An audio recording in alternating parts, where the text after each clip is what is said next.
បាទអូខេស្ដីដល់បងប្អូនទាំងគ្នាសូមស្វាគមន៍មកកាន់ channel នេះវិជ្ជាសាស្ត្រជាថ្មីបាទ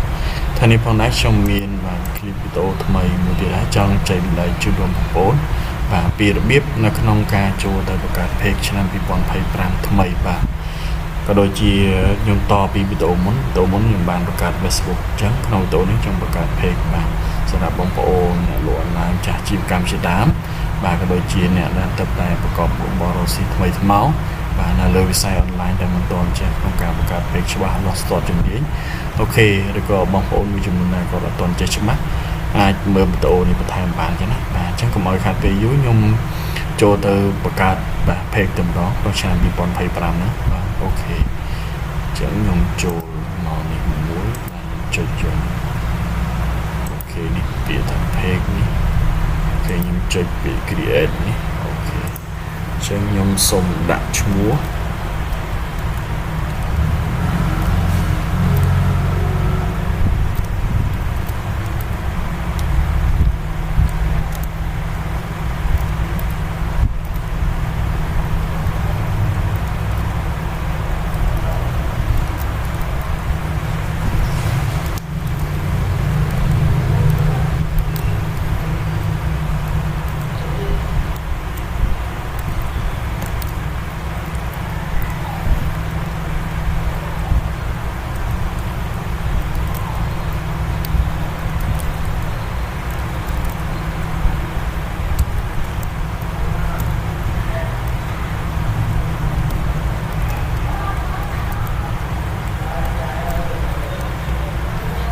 អូខេអញ្ចឹង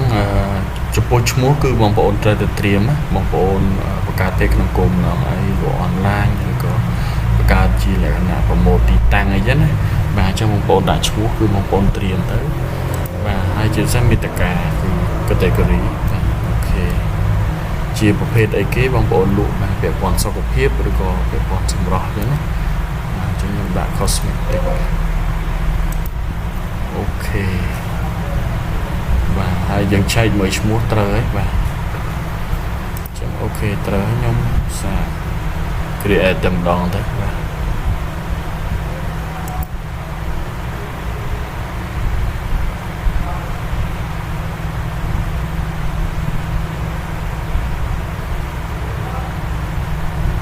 ចាំតិចបងប្អូន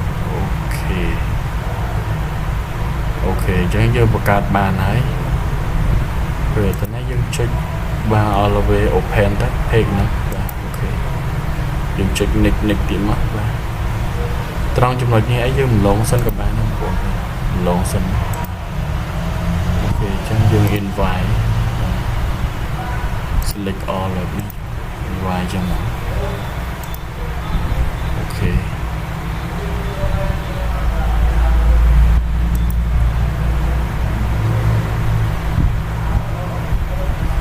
ដូចជាបានហើយយើងចូលមកទៅនេះអញ្ចឹងដើម្បីទៅរក page យើង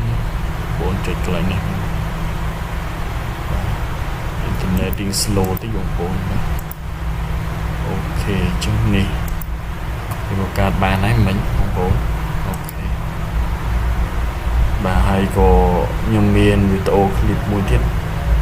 ចង់ចែកម្លែកបងប្អូនបាទក្នុងឆ្នាំ2025នេះចំពោះ Facebook ឥឡូវមានការអាប់ដេតច្រើនអញ្ចឹងមានន័យថាបងប្អូនទៅតែបង្កើត Facebook បាទដូចថ្ងៃមុនខ្ញុំបង្ហាញពីរបៀបក្នុងការបង្កើត Facebook អញ្ចឹងខ្ញុំបង្កើតហើយខ្ញុំចង់បាទ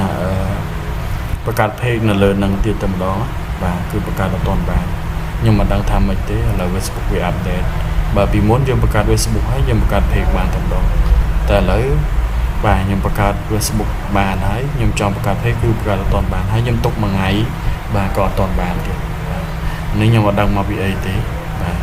អញ្ចឹងអានេះខ្ញុំចែកម្លែកព័ត៌មានថ្មីជូនបងប្អូនអាប់ដេតជូនដល់បងប្អូនណាបាទបងប្អូនបាទអាចថាបង្កើត Facebook ហើយបង្កើត page ភ្លាមៗហើយជាអត់បានទេបាទអាចថាដូចខ្ញុំដែរអញ្ចឹងណាឬក៏យើងទុកមួយអាទិត្យមួយសប្តាហ៍កន្លះខែទៅមួយខែអីបាទអាចថានឹងបង្កើតបានហើយបាទតែនេះខ្ញុំអត់ទាន់បានតេស្តណាបាទហើយខ្ញុំបាទជួបថ្មីផងព័ត៌មានអញ្ចឹងដែរបាទអញ្ចឹងបើយើងចង់បង្កើត page តតែយើងមានបាទ account យើង account យើងកាន់ page រៀងយូរឬ account 2-3 ខែយើងយកមកបង្កើតបានដល់ពេលយើងយកមកបង្កើតទៅគឺបង្កើតបានហើយបាទអញ្ចឹងយើងបង្កើតបានយើងចាំយើង move មកដាក់នៅលើ account ថ្មីនេះហ្មងទៅបាទអូខេបាទអញ្ចឹងចំពោះការបង្កើត page គឺអត់មានអីច្រើនទេតែប៉ុណ្្នឹងទេបងប្អូនបាទហើយចំពោះព័ត៌មានបាទសម្រាប់បងប្អូនដៃថ្មីបាទជាអត់តន់ចេះបំពេញអូខេអញ្ចឹងចំពោះព័ត៌មានបាទចាំមើលក្នុងវីដេអូក្រោយខ្ញុំចែកម្លែកអានេះខ្ញុំប្រាប់ពីរបៀបក្នុងការបង្កើតសិនបាទអញ្ចឹងវីដេអូក្រោយខ្ញុំប្រាប់ពីរបៀបក្នុងការបំពេញព័ត៌មានណាបន្ថែមនៅក្នុង page អូខេអញ្ចឹងថ្ងៃនេះខ្ញុំបាទចេញវីដេអូខ្លីទេបាទចែកម្លែកបងប្អូនតែប៉ុណ្្នឹងទេពីរបៀបក្នុងការបង្កើត page តែប៉ុណ្្នឹងបាទអូខេអញ្ចឹងអរគុណបងប្អូន